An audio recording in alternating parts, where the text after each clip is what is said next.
the issue to me with what you just explained is that there are highly intelligent people who, very reasonable people, who are stuck at that level you said, you know, and it's not because they don't understand first principles. It's not that they don't understand even objectivist philosophy or the reason and, you know, and perceptions building up into concepts. It's because maybe it's a practical thing. You can't commute. This is what brought, like I said, this is what brought up the conversation for me, is that there are people who think the answer for everything is this person needs to learn first principles. What evidence in history do we have where every person understands first principles like that? Right. It's not happening. It's not that it's not a goal. It's Right. just that it shouldn't hinder you from being able to communicate, in my opinion. Right. You know, Or functioning in society. It would be great if everybody in society knew calculus and how to code and could write music and, you know, could speak every language. That would be great. That would be awesome. Wonderful. It's not reality.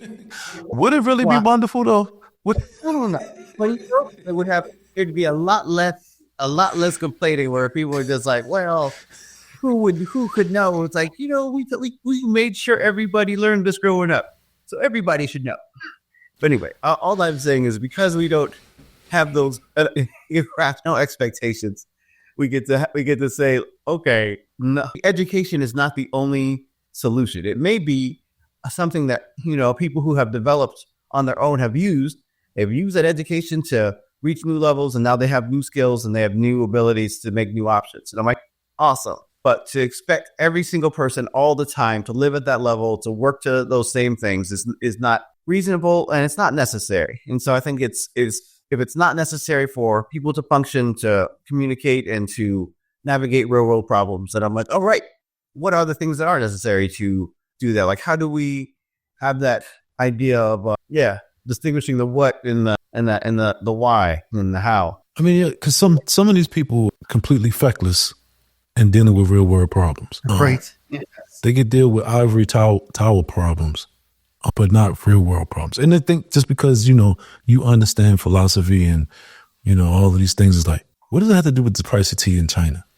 All right. And it's cool. Like, if you were to use it in a good way and that's what I'm saying, if you were to use it in the way that I'm trying to discuss right here, then I think it's great. But to me, and this is part of some of the backlash you see with Trump, but because a lot of people just think, oh, I know these things. I don't even know if they're saying I'm very intelligent, but the way that they explain it is so funny to me, because I don't know why. I don't know if you ever, it's this Chris Rock skit. It's from a long time ago.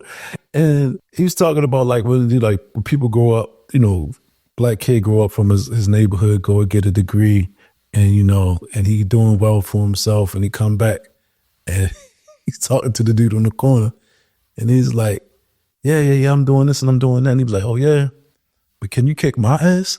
You know what I'm saying? But there's the element of that though. It's like, it's just, to me, it doesn't have to be violent. It's just like, yo, if you could be a get it done person. And right. Some heavy thinkers aren't get it done people, you know? No.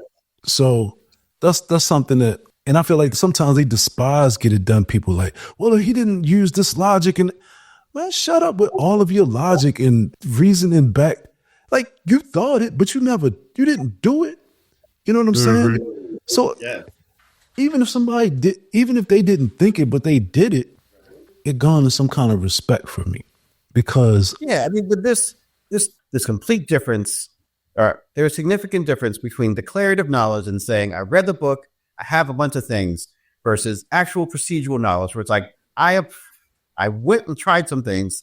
I tried and found out what really worked. I did what worked long enough to where I'm good at it now. I have a skill. I have a skill and knowledge. You just have, you know, somewhat book knowledge that gives you context. It's great to have context. That's a good starting point. But that in no way, shape, or form is that enough to give you the skill. And I think that's something that, like, it's best when these things are paired, but it's terrible to only do one to the exclusion of the other. And I find that to be a fixable issue. I'm like, this mistake has been done so often. We can just stop repeating this mistake. We get it. Yes, it could be done well. And like example you pension. Like having people come up in life and doing things where they don't have to actively provide for their own safety physically by fighting every single person that they meet. It's like, I mean, you don't have to kick everybody's ass, but if you're in a boxing ring, you can't pretend like, hey, I have my PhD in boxing. I'm like, did you train that whole time? Oh, I didn't train. I learned all about the history of boxing. I'm like, you should not be in this ring. That's not gonna work out. Your declarative knowledge or procedural knowledge, and we are going to teach you some procedures today. Exactly. And that's necessary, man. That's necessary.